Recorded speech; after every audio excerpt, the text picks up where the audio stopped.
Sebelum lanjut ke alur ceritanya, mohon bantu Mimin dengan cara like dan subscribe. Biar Mimin bisa terus menghibur kalian. Eits, jangan lupa komen juga ya, karena dengan masukan dari kalian pemirsa terkasih, semoga channel ini lebih berkembang. Terima kasih. Bab 551. Semua orang naik lift. Segera, mereka mencapai lantai tempat spinning restoran berada. Ding! Wajah Mandy Zimmer semakin pucat saat lift tiba di lantai itu.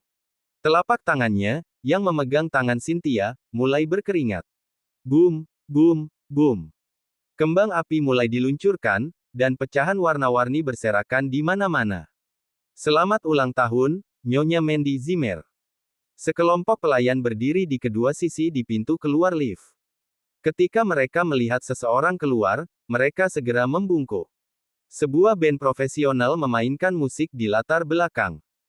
Restoran telah secara khusus menyiapkan proyeksi holografik di mana berbagai foto Mandy diputar secara terus-menerus.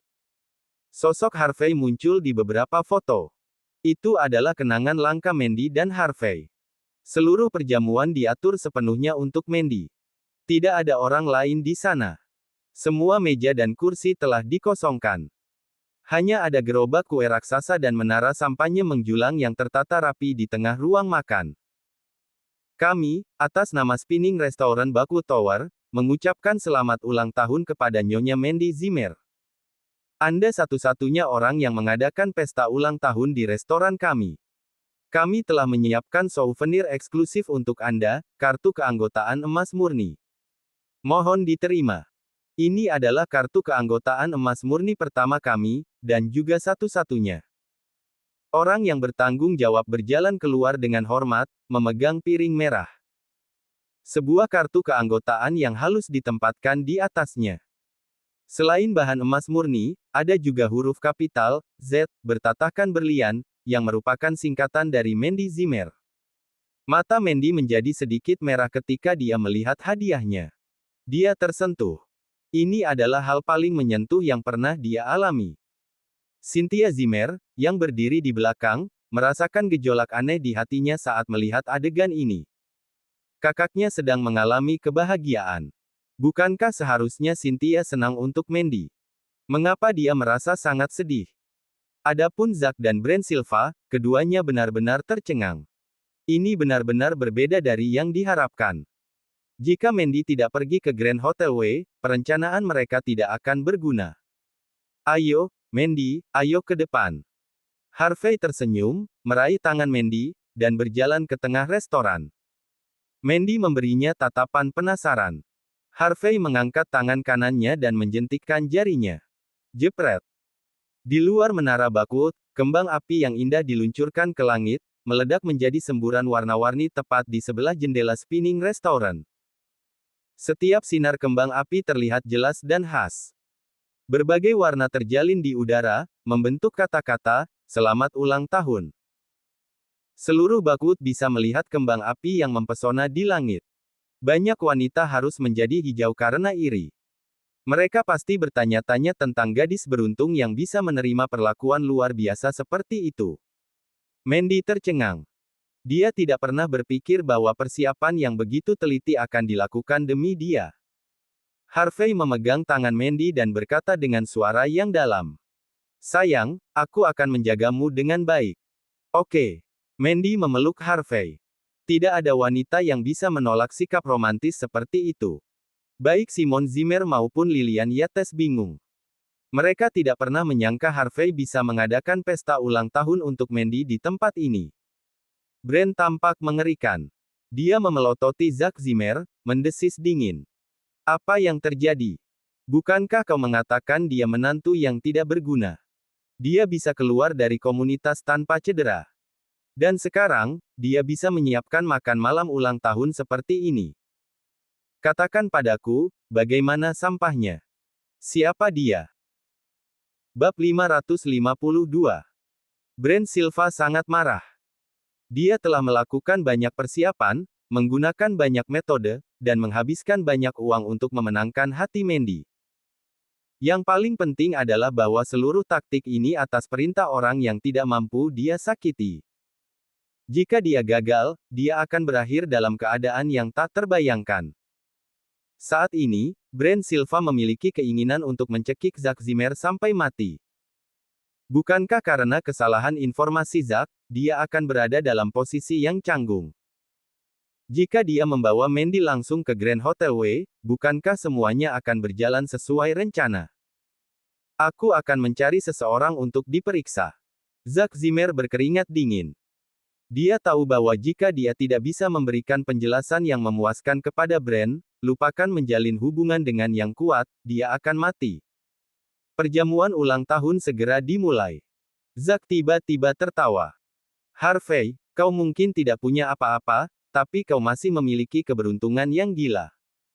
Semua orang menoleh ke Zack, bertanya-tanya apa maksudnya. Zack melanjutkan. Ternyata, pemilik spinning restoran berubah sehari sebelum kemarin. Aku mendengar bahwa manajemen baru memutuskan untuk berterima kasih kepada orang pertama yang dapat memberikan saran bagus untuk restoran dan memberinya layanan sewaan 1 hari gratis. Aku tidak pernah mengira kau bisa seberuntung ini, Harvey. Aku harap kau akan terus mendapatkan keberuntungan di masa depan, dan mengadakan pesta ulang tahun yang mengesankan seperti ini setiap tahun untuk Mandy. Zack Zimmer berkata, menyeringai. Kata-katanya terdengar seperti berkah, tetapi sebenarnya, dia mengejek Harvey. Jadi, semuanya terutama karena keberuntungan. Itu sebabnya Harvey bisa mengadakan pesta ulang tahun untuk istrinya dengan lancar, meskipun dia tidak punya uang. Brett tersenyum. Jika Harvey kebetulan kaya atau memiliki latar belakang eksklusif, dia akan menderita sakit kepala. Namun, Harvey hanya mengandalkan nasib baik belaka. Jadi, mengapa dia harus takut? Jika dia gagal hari ini, masih akan ada cara lain untuk mengklaim Mandy untuk dirinya sendiri di masa depan. Mandy mengabaikan mereka. Dia menatap Harvey dengan lembut dan berkata, Harvey, aku sangat senang hari ini. Aku tergerak. Harvey tersenyum pelan sebagai tanggapan. Bahkan jika dia menjelaskan semuanya, dia tahu Mandy tidak akan mempercayainya. Hubungan mereka akhirnya membaik. Harvey tidak ingin dimanjakan lagi. Simon Zimmer dan Lillian Yates awalnya agak senang. Namun, ketika mereka mendengar apa yang disebut kebenaran, semakin mereka memandang Harvey, semakin mereka merasa dia merusak pemandangan. Sudah sulit bagi mereka untuk membujuk Mandy menceraikannya. Untuk melengkapinya, dia melakukan semua ini. Apakah dia sengaja mencoba membuat mereka jijik? Bagaimana kau bisa berkomitmen pada pria yang hanya mengandalkan keberuntungan? Pada akhirnya, semua orang duduk. Brand dan Zack tidak pergi. Mereka membuat beberapa panggilan telepon dan membuat pengaturan baru. Setelah minum-minum, baik Simon dan Lillian menghadiahkan Mandy dengan hadiah mereka. Cynthia juga menyiapkan hadiah ulang tahun. Bahkan Zack, yang hanya datang untuk membuat nomor, memiliki hadiah untuk Mandy. Brand melirik Harvey dan berkata dengan tenang. Tuan York memang teliti dalam menyiapkan makan malam ulang tahun ini. Aku yakin hadiah yang kau miliki sama berharganya.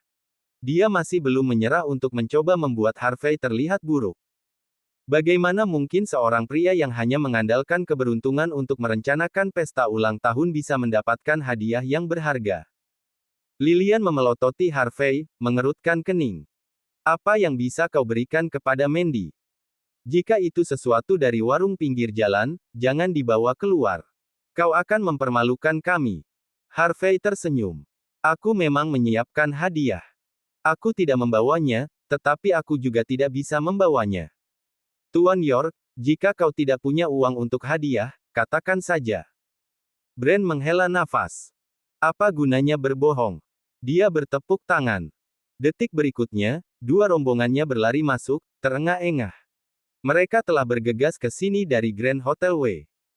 Hal-hal ini pada awalnya diatur oleh Brand untuk dilakukan di hotel, tetapi sekarang, mereka dapat digunakan meskipun tempatnya diubah. Bab 553. Atas sinyal Brand, kedua rombongan masing-masing mengeluarkan kotak hadiah yang sangat indah. Mereka membukanya dan meletakkannya di salah satu meja di restoran. Di dalam dua kotak ini ada kunci mobil Porsche dan cincin berlian halus. Brand tersenyum dan berkata, Mandy, kudengar kamu belum punya mobil sejak kamu datang ke Bakwood. Aku tahu tidak mudah menemukan nomor plat di sini. Jadi, aku secara khusus mengatur Porsche 718 untukmu. Itu dari perusahaan yang berafiliasi dengan Silva. Tidak perlu sopan, ambil saja dan kendarai di dalamnya. Adapun ini adalah cincin Cartier yang aku sesuaikan hanya untukmu. Ini adalah berlian 1 karat dan menunjukkan potongan yang rapi. Silakan, coba. Mata Lilian menjadi penuh keserakahan. Dia tidak bisa menahan diri untuk tidak memotong. Tuan Muda Silva. Kedua hal ini sangat berharga, bukan? Lumayan. Mobilnya hanya sekitar 80.000 hingga 90.000 dolar. Adapun cincin ini, harganya hanya sekitar 35.000 dolar. Bahkan jika keduanya digabungkan, itu masih kurang dari 1 juta. Brand acuh tak acuh, bertindak seolah-olah ratusan ribu dolar tidak berarti apa-apa baginya. Apa? Apakah itu berharga? Ya ampun. Lilian telah melihat dunia. Namun, putrinya belum bercerai dan tidak menyatakan minat pada brand. Namun, brand bisa menyiapkan hadiah yang begitu berharga untuk ulang tahun yang sederhana. Ini tentu mendebarkan. Brand Silva memang sangat kaya. Bahkan Simon Zimmer pun terkejut. Keluarga Silva mungkin kaya. Meski begitu, bagi brand untuk menghabiskan uang sebanyak itu, sudah cukup bagi Simon untuk merasakan ketulusannya. Tuan Muda Silva, saya sangat menghargai ketulusan Anda, tetapi hadiah ini terlalu mahal. Mandy menolak. Saya tidak bisa menerima mereka. Brand tersenyum dan tidak mengatakan apa-apa. Sebaliknya, dia melirik Zack Zimmer. Zack segera berkata, Mandy, kau salah. Keluarga Silva bekerja sama dengan Silver Nimbus Enterprise dalam sebuah proyek besar. Mereka hanya membalas budi dengan hadiah ini. Bagaimana kau bisa menolak? Simon juga mengangguk dan berkata, ya, putriku. Mereka hanya hadiah. Tidak apa. Lilian menambahkan. Gadis bodoh. Tuan Muda Silva menunjukkan kepadamu ketulusannya. Bagaimana kau tidak bisa menerimanya? Pada akhirnya, Lilian menerima mereka atas nama Mandy, terlepas dari sentimen Mandy. Brand tersenyum, puas. Dia kemudian berbalik untuk melihat Harvey. Tuan York, kamu sangat beruntung malam ini. Pesta ulang tahun yang kamu selenggarakan tidak terlalu buruk. Namun, keberuntungan tidak bisa dianggap sebagai hadiah. Kehebatan adalah hadiah. Bagaimana denganmu? Mengapa kamu tidak menyiapkan hadiah terlebih dahulu? Kamu tidak perlu memberikan sesuatu yang terlalu mahal. Kalung atau tas tangan bisa digunakan. Zack menyeringai jahat. Harvey, kau telah menjadi menantu yang menumpang di Zimmer selama 3 tahun. Tapi kau tidak pernah memberi istrimu hadiah untuk ulang tahunnya. Bagaimana itu masuk akal? Kau, Simon dan Lilian merasa malu. Mereka tidak menginginkan apapun selain menemukan lubang untuk bersembunyi. Harvey benar-benar tidak tahu bagaimana menjadi pria yang baik. Dia tidak ada apa-apanya dibandingkan dengan Brand. Baiklah, semuanya. Berhenti memikirkan ini. Kami pasangan yang sudah menikah, tidak apa-apa jika dia tidak memberiku apapun. Pada akhirnya, Mandy angkat bicara untuk memuluskan semuanya. Meskipun demikian, dia masih sedikit kecewa. Dia tidak membutuhkan Harvey untuk memberinya sesuatu yang mahal. Yang dia harapkan hanyalah Harvey setidaknya akan menyiapkan sesuatu untuknya. Apapun itu, dia akan dengan senang hati menerimanya. Brand tahu kapan harus berhenti, dan menghentikan usahanya untuk mengecilkan hati Harvey. Karena menantu yang menumpang ini sangat tidak berguna, dia memiliki banyak kesempatan. Bahkan jika dia gagal hari ini, dia hanya membutuhkan kesempatan lain. Bagaimanapun, baik Simon dan Lilian sudah berpihak padanya. Ketika pesta ulang tahun selesai, Mandy menolak tawaran Brand untuk mengantarnya pulang. Dia dan Harvey berjalan bersama di jalanan yang sibuk. Sebenarnya, kata Harvey, aku memang menyiapkan hadiah ulang tahun untukmu. Bab 554. Apa? Mandy Zimmer tercengang sejenak, terkejut. Dia menganggap hadiah ulang tahun Harvey adalah sesuatu yang tidak berharga, itulah sebabnya dia pasti malu untuk menunjukkannya di depan semua orang sekarang. Harvey York mengeluarkan sebuah amplop dari sakunya dan menyerahkannya kepada Mandy. Buka dan lihatlah. Mandy membuka amplop yang berisi kartu akses dan kode kunci pintu pintar. Mandy terkejut. Ini, sebuah rumah. The Gardens Residence. Mandy semakin tercengang. Meskipun dia baru saja tiba di Bakwood belum lama ini, dia tahu bahwa Gardens Residence adalah komunitas perumahan terbaik di seluruh Bakwood. Tempat yang disewa oleh Zimmer terlalu kecil untuk ditinggali. Sebaiknya kamu tinggal di rumah ini saja. Bagaimanapun, kamu adalah CEO perusahaan. Harvey tersenyum. Ayo dan lihat. Ikuti aku. Saat mereka berbicara, Harvey membawa Mandy ke Gardens Residence. Harvey, apa kamu gila? Apa yang kamu lakukan? Mandy telah memeriksa harga rumah secara online, dan fakta itu hampir membuatnya gila. Sebuah rumah di sini berharga setidaknya $15 juta. Bahkan seluruh kekayaan Zimmer tidak akan cukup untuk menutupi harganya. Jangan gugup. Aku baru saja menyewa rumah. Aku sudah membayar sewa bulanan. Jika aku tidak mampu membayar sewa di masa depan, bagaimana kalau kamu membantuku membayarnya? Kata Harvey setengah bercanda. Namun, Mandy menanggapi kata-katanya dengan serius. Ketika dia mencapai lantai atas menggunakan lift, dia tahu Harvey tidak akan pernah mampu membeli suite ini. Harganya saja sudah bernilai $30 juta. Harvey menyewa tempat ini. Dia tidak yakin berapa lama dia telah menabung uang untuk membayar sewa sebulan. Terlepas dari semua keraguannya, Mandy masih sangat tersentuh. Mulai bulan depan dan seterusnya, aku akan membayar sewa. Kata Mandy cepat. Dia takut Harvey akan terlalu stres. Apalagi dia sangat menyukai rumah ini. Semuanya disesuaikan sesuai dengan keinginannya. Meskipun dia bukan tipe orang yang mendambakan kekayaan dan ketenaran, dia bisa hidup nyaman seperti seorang putri. Wanita mana yang akan menolak? Keesokan harinya, berita tentang Mandy pergi ke Spinning Restaurant di Bakwood Tower untuk merayakan ulang tahunnya telah menyebar ke seluruh keluarga Zimmer. Di Zimmer Villa yang diberikan oleh Prince York, kakek Zimmer telah menempati kamar terbesar di lantai atas dan menganggap kediaman itu sebagai miliknya.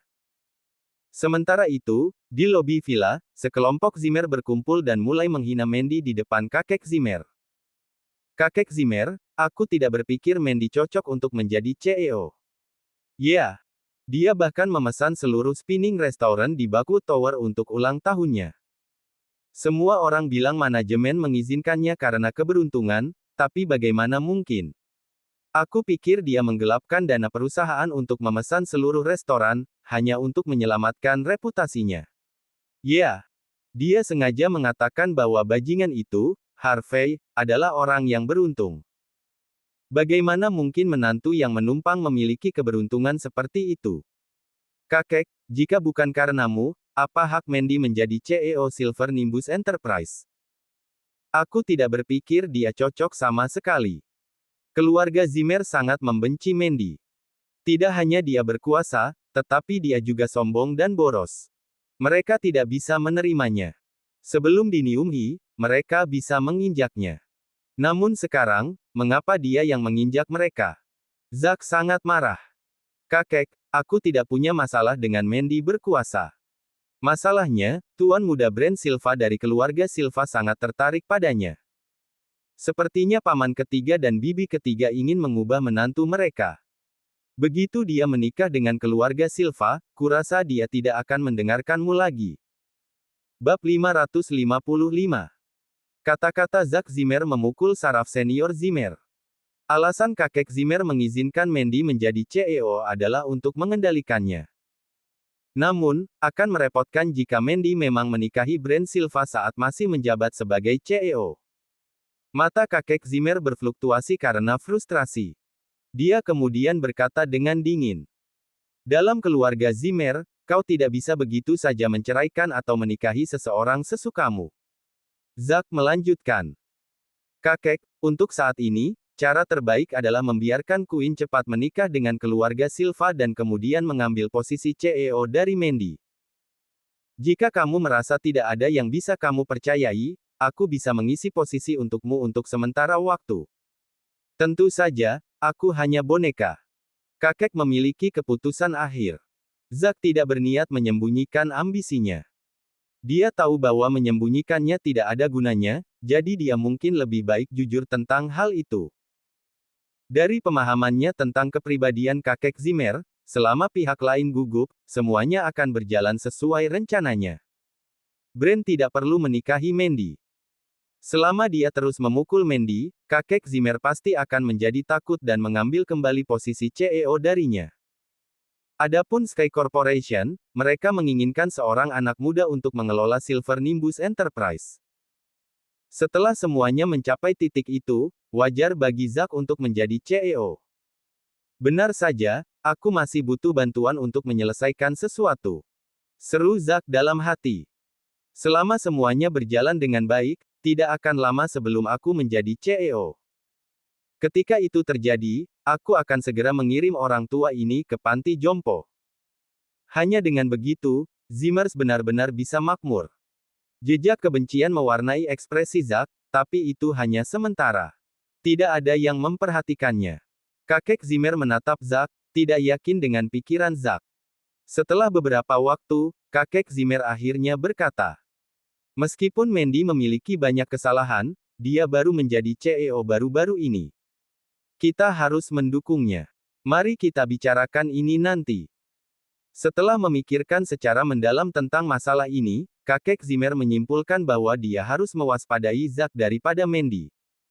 Mandy tidak populer di kalangan Zimmer. Jika dia ingin berkuasa penuh, dia akan membutuhkan dukungan eksternal dari luar keluarga. Situasinya berbeda untuk Zack. Selama bertahun-tahun, Zack memegang kekuasaan yang kuat dalam keluarga. Banyak Zimmer berdiri di sisinya. Jika kakek Zimmer mengizinkan Zack menjadi CEO, hanya beberapa menit sebelum dia didorong ke pinggir lapangan. Pada titik ini, kakek Zimmer tidak bisa mempercayai siapapun, bahkan Zack. Zack mendengus dingin. Kakek, jangan salahkan aku karena tidak mengingatkanmu. Tuan Muda Silva juga pergi ke pesta ulang tahun Mandy kemarin dan bahkan memberinya sebuah Porsche. Dia bertekad untuk mendapatkan Mandy. Kulit kakek Zimmer memucat lagi dan lagi. Dia menghela nafas. Apa yang bisa dilakukan? Dia baru saja mengambil alih Silver Nimbus Enterprise. Proyek Silver Nimbus Mountain Resort juga telah dimulai. Bukan ide yang baik untuk gegabah mengganti CEO sekarang. Kakek Zimmer bergumam, masih belum bisa mengambil keputusan. Zack melihatnya dan mencibir dalam hatinya. Karena kamu pikir Mandy sangat mudah dikendalikan karena kamu pikir dia mampu. Yah, aku akan segera memberitahumu. Apakah di Niumhi atau Bakwood, dia tidak lebih dari hal yang tidak berguna. Bagi Brand, lebih mudah mendapatkan seorang wanita yang baru saja mengundurkan diri, jadi aku memiliki keuntungan darinya. Zack mencibir lagi. Dia tidak bisa memikirkan cara untuk berurusan dengan Mandy di Bakwood, tapi Brand bisa. Keduanya memiliki kesamaan minat. Secara alami, Brand akan memimpin hal-hal tertentu. Bab 556. Keluarga Mandy tidak hadir dalam pertemuan sementara ini karena banyak hal yang harus diselesaikan di perusahaan. Proyek Silver Nimbus Mountain Resort telah dimulai. Karena proyek ini diberikan kepada Silver Nimbus Enterprise oleh Sky Corporation, itu sangat penting. Mandy Zimmer sekarang mengawasi pembangunan proyek di tempat. Karena dana yang cukup, Silver Nimbus Enterprise dapat mempekerjakan tim desain dan konstruksi terbaik. Tidak hanya kualitas pekerjaan mereka yang sangat baik, tetapi mereka juga cepat dan efisien. Hanya dalam beberapa hari, banyak bangunan mulai terbentuk. Suatu malam, Mandy menerima telepon yang melaporkan bahwa sesuatu telah terjadi di lokasi konstruksi. Dia dan Simon dengan cepat bergegas ke tempat kejadian. Sesampai di sana, mereka melihat dua kelompok orang di lapangan. Salah satunya adalah tim konstruksi yang mereka sewa. Adapun yang lain, tidak ada dari mereka yang tahu. Kelompok tak dikenal ini dipenuhi dengan gangster garang dan bertelanjang dada, yang tubuhnya penuh dengan tato yang mengintimidasi. Mereka membawa senjata berbahaya seperti pipa baja dan pisau besar, mengintimidasi tim konstruksi untuk mundur. Hal yang paling merepotkan adalah banyaknya penduduk desa yang berdiri di belakang para gangster. Apa yang sedang terjadi? Mandy dan Simon bergegas ke tempat kejadian. CEO Zimmer, kami punya masalah. Orang-orang ini mengatakan bahwa tanah ini sebelumnya adalah rumah mereka. Mereka mengatakan bahwa kami memulai pembangunan tanpa mendiskusikan kompensasi dengan mereka. Mereka bilang kita tidak menghormati mereka. Mereka ingin menghancurkan apa yang telah kami bangun dan memukuli kami. Perwakilan dari tim konstruksi adalah seorang pemuda yang masih sangat hijau. Bagaimana dia memiliki pengalaman untuk menangani kejadian seperti itu? Ini sangat menakutkan. Orang-orang ini adalah gangster. Mengapa penduduk desa di sini bertingkah seperti ini?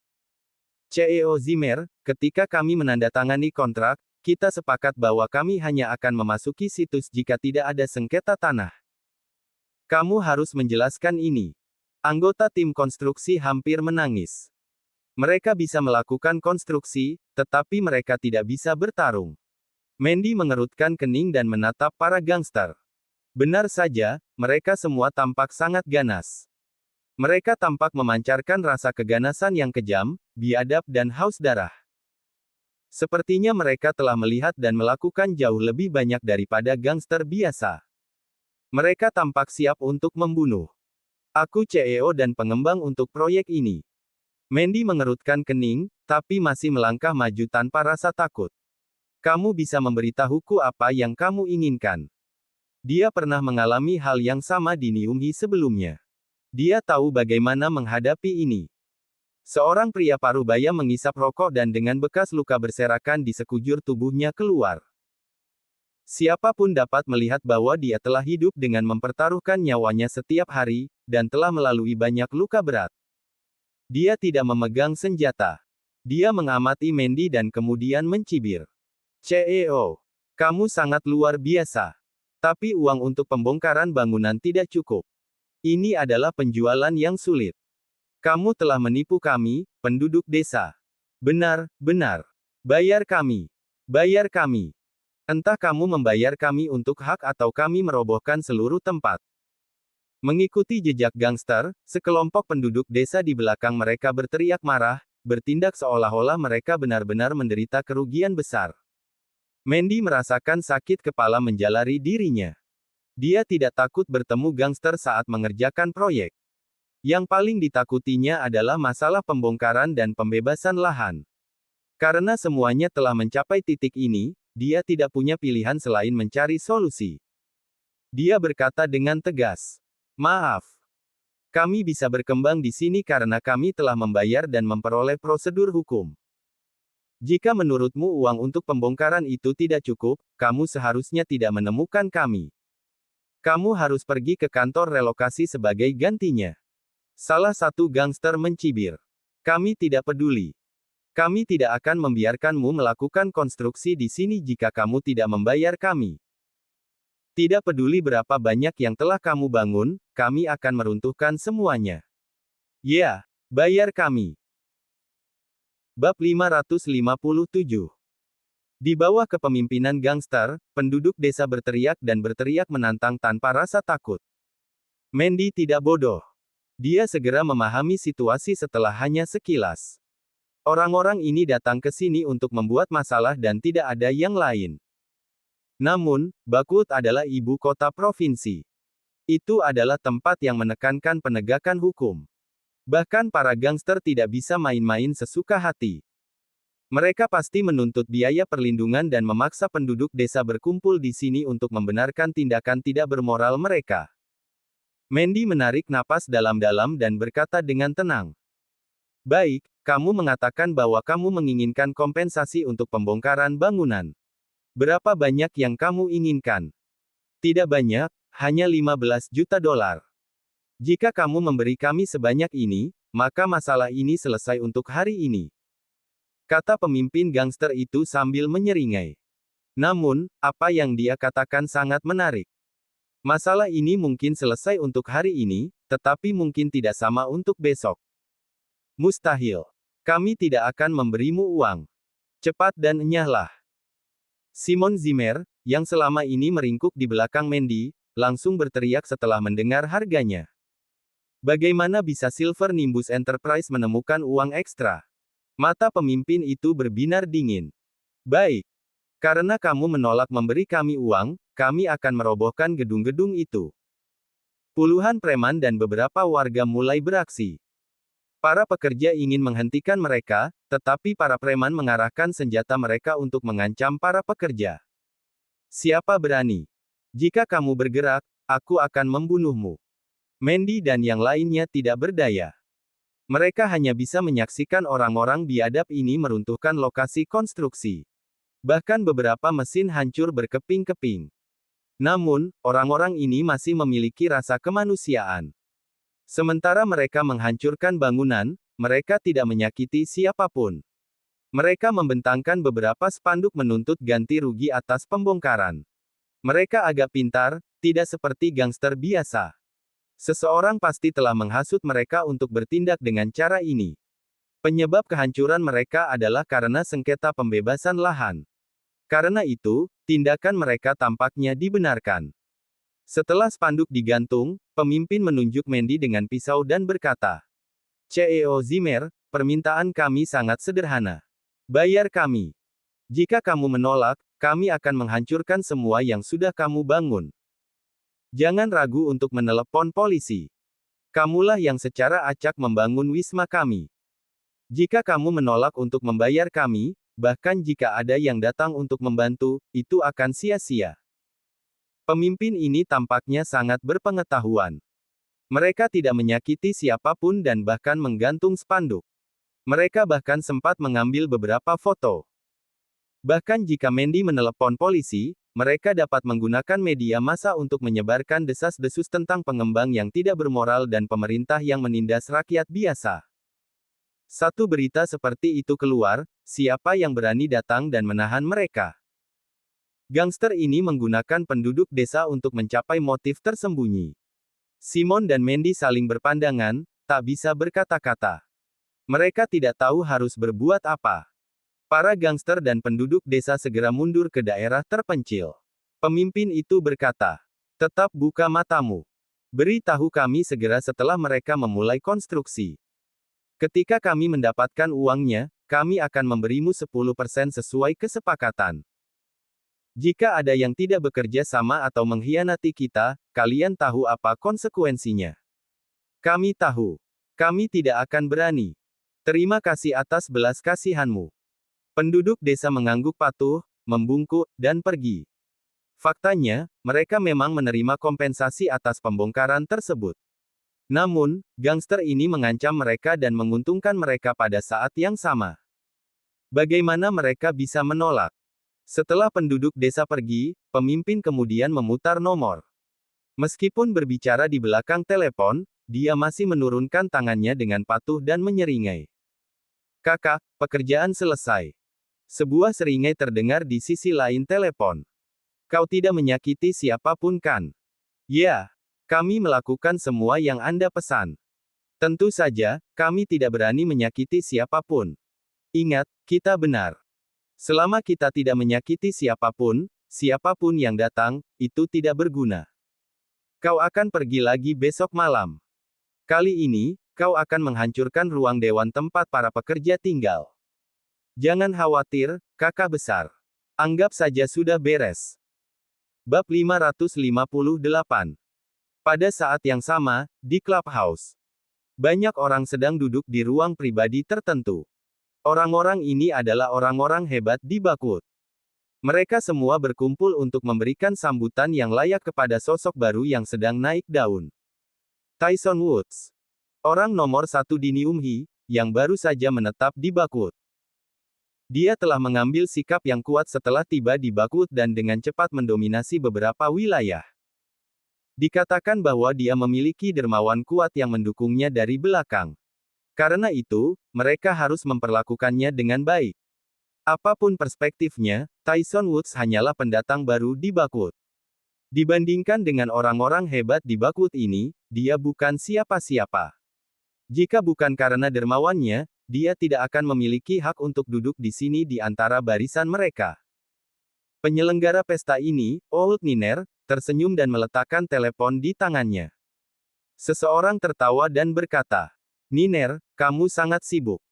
Kamu sudah melakukan beberapa panggilan telepon selama makan. Jika kamu memiliki bisnis yang bagus, rekomendasikan beberapa kepada kami. Semua orang sudah lama tidak memilikinya. Old Niner mengenakan setelan gaya Tang, wajahnya menunjukkan ekspresi sedih. Dia menjawab dengan dingin. Tidak ada bisnis apapun. Aku disuruh melakukan sesuatu oleh seorang bangsawan Bakut. Aku tidak punya pilihan selain melakukannya. Oh, siapa ini? Bisakah kau mengenalkannya padaku? Tyson Woods menerobos masuk, menyeringai. Aku bersedia menawarkan layananku. Tugasnya saat ini adalah berintegrasi ke dalam Bakut. Dia tidak akan melewatkan kesempatan apapun. Old Niner memelototi Tyson dengan acuh tak acuh dan berkata, dermawanmu sudah menjadi pria yang luar biasa. Cukup baik bagimu untuk melakukannya dengan baik di Bakut. Namun, kamu masih ingin mengambil alih bisnis kami. Bisakah kamu memberi kami jalan keluar? Tyson berkata. Aku hanya takut jika Niner secara tidak sengaja memprovokasi seseorang yang seharusnya tidak terprovokasi. Kamu akan berada dalam tumpukan masalah. Aku hanya pendatang baru. Bahkan jika aku memprovokasi seseorang, mereka akan mengabaikannya dan memaafkanku. Tyson Woods, jangan terlalu memikirkan dirimu sendiri.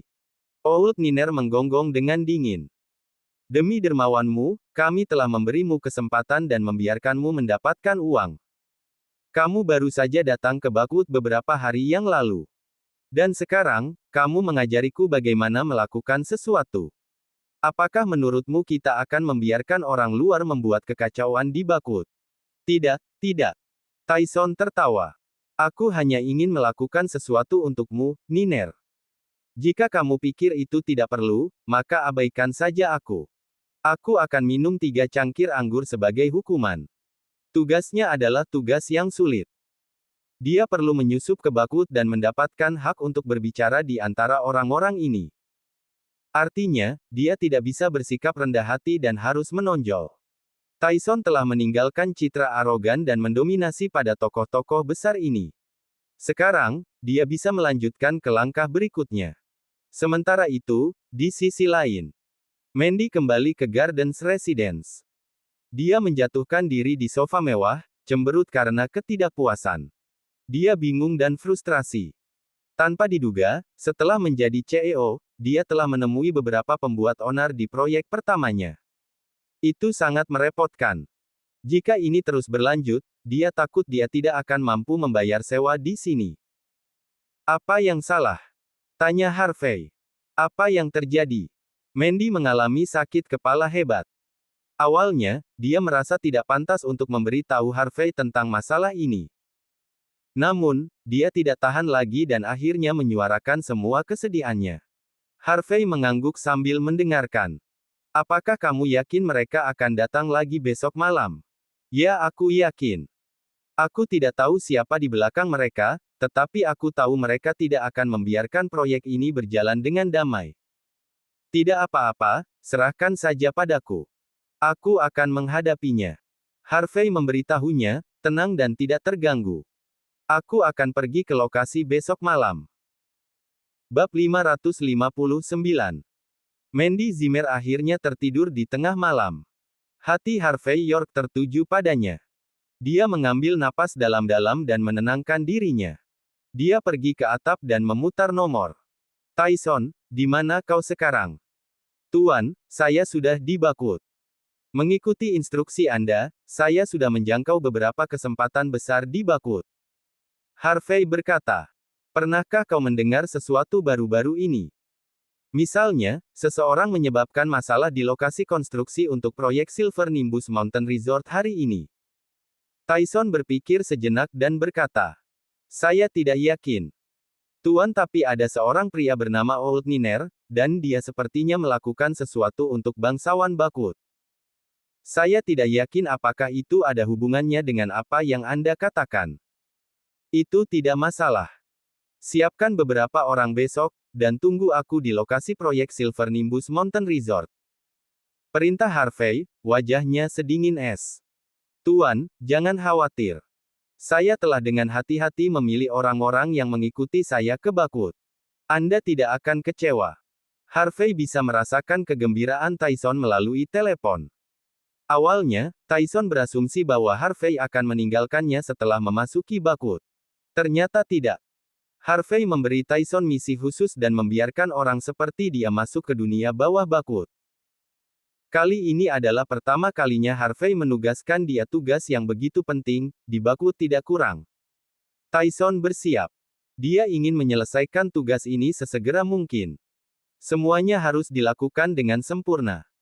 Keesokan harinya, Mandy mendengarkan saran Harvey dan melanjutkan proyek konstruksi. Dia tidak bisa begitu saja mengabaikannya hanya karena pelecehan oleh beberapa gangster acak. Beberapa penduduk desa yang memantau tempat kejadian melihatnya, dan informasi itu dengan cepat dikirim ke Old Niner. Old Niner sedang memegang teko tanah liat ungu. Dia berkata dengan dingin, "Zimmer punya nyali. Beberapa mengatakan bahwa mereka pemula di Bakut. Bisakah mereka melawan kita? Kirim beberapa orang lagi malam ini. Jika perlu, gunakan cara yang lebih agresif. Kau bisa menghancurkan beberapa dari mereka, tetapi jangan bunuh siapapun. Ingat, buat kecelakaan kecil. Misalnya, seseorang ditabrak mobil." Jejak dingin melintas di mata pemimpin gangster itu. Dia tersenyum dan mengangguk mengerti. Mereka semua terlalu akrab dengan metode operasi ini. Ada lusinan cara untuk mengubah apa yang disebut kecelakaan ini menjadi yang nyata. Sekarang sudah sore. Harvey meminta Mandy untuk membawa karyawan pergi sementara. Hanya dia dan Tyson yang tinggal di lokasi konstruksi. Keberanian dan toleransi Tyson telah melampaui level orang biasa sejak dia mulai mengikuti Harvey. Sekarang, dia melayani Harvey tanpa rasa tidak puas atau takut. Mereka sedang menunggu orang-orang Old Niner tiba. Segera setelah itu, sekelompok orang gelap muncul dari lawan mereka. Kali ini, pemimpin gangster telah membawa ratusan anak buahnya. Mereka semua bisa bertarung dengan sangat baik, setelah hidup dengan hidup mereka terus-menerus dipertaruhkan. Tidak ada penduduk desa yang menemani mereka. Kali ini, mereka tidak akan menunjukkan belas kasihan. Hehehe. Aku pikir orang-orang ini tidak takut mati. Kemana mereka menghilang? Pemimpin itu melihat ke lokasi konstruksi yang kosong, mencibir. Kakak, denganmu di sini, siapa yang tidak takut? Bawahannya segera menyanjungnya, menjilatnya tanpa malu-malu. Karena tidak ada seorang pun di sini, kita akan merobohkan semuanya. Dia memerintahkan dengan keras, siap untuk menghancurkan semua yang ada di lokasi konstruksi. Harvey dan Tyson melangkah keluar dari tempat persembunyian mereka, keduanya mengenakan ekspresi acuh tak acuh. Hahaha. Masih ada beberapa orang di sini. Apakah kau tidak takut mati? Ayo, ayo. Kalian berdua, ke sini. Apakah kalian bagian dari tim konstruksi? Bab 560. Pemimpin memandang Harvey dan Tyson dengan ekspresi lucu. Ya. Kami berdua bertanggung jawab atas keamanan lokasi konstruksi malam ini. Harvey tidak berbicara. Tyson Woods lah yang melangkah maju untuk berbicara. Orang-orang ini tidak memenuhi syarat untuk bertukar kata dengan Harvey. Pemimpin itu mengamati Tyson dengan cermat dan menyeringai. Sepertinya kau juga seorang gangster ya. Aku tahu tokoh besar di Bakut. Aku kira kau masih baru di sini dan kau baru memulai. Apakah kau tahu siapa kami? Kau ingin bekerja di dunia bawah kan? Apakah kau tahu apa yang akan terjadi padamu jika kau mengacaukan kami? Seringainya melebar. Mandy Zimmer terlalu meremehkan kami. Bahkan jika dia ingin menemukan seseorang untuk melawan kita, setidaknya temukan seseorang yang sedikit populer. Setidaknya kita bisa duduk dan berbicara dengan baik. Seekor ikan kecil entah dari mana sepertimu bukan apa-apa bagi kami. Dia menatap Harvey dengan tatapan jijik. Ada ratusan orang di pihak mereka, Harvey hanya punya satu. Apa gunanya? Mereka bisa menghabisi keduanya dalam hitungan detik. Oke, jangan buang waktu lagi. Habisi mereka, tapi jangan bunuh mereka. Gunakan sekop untuk menghancurkan kaki mereka. Pemimpin gangster pasti sudah melakukan hal serupa ratusan kali. Bawahannya menyelinap keluar dengan senyum muram. Ratusan orang melawan dua. Mereka pasti bisa memukul keduanya sesuka mereka. Tyson mencondongkan tubuh ke Harvey dan berkata, "Tuan, bagaimana kita harus menghadapi orang-orang ini? Apakah kamu tidak mendengar?" Kata Harvey dengan tenang. "Mereka ingin menghancurkan kaki kita." Dipahami. Tyson tidak berbicara lagi, dan hanya bertepuk tangan. Suara langkah kaki datang dari segala arah. Pria berseragam kamuflase hitam muncul dari bayang-bayang. Mereka diam, wajah mereka tersembunyi dengan baik. Namun, niat membunuh mereka jelas. Para gangster tersentak ketakutan. Apa yang sedang terjadi? Ketika mereka akhirnya bisa melihat pria berkamuflase di sekitar mereka dengan jelas, mereka terengah-engah. Anak buah Harvey dilatih secara khusus, masing-masing dari mereka memiliki tubuh yang tinggi, besar, dan mengesankan. Mereka menyerang para gangster sebagai tentara bayaran berdarah dingin dalam legenda. Tuan memerintahkan agar kaki mereka dihancurkan, kata Tyson. Detik berikutnya, jeritan kesakitan memenuhi situs itu. "Lepaskan, lepaskan aku." Para gangster diberi makan dengan baik dan bahkan berpesta dengan anggur mahal. Mereka ceroboh dan tidak terampil. Bagaimana orang-orang dari level mereka bisa bertarung melawan sekelompok spesialis yang terlatih? Satu persatu kaki mereka diremukkan dan dilempar ke tanah. Sementara para gangster tidak sepenuhnya tidak kompeten, Tyson telah memastikan untuk mempersiapkan banyak orang.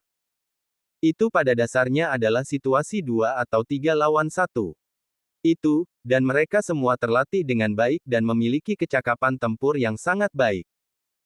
Hanya dalam sekejap mata, para gangster yang sebelumnya sombong itu meratap dengan menyedihkan.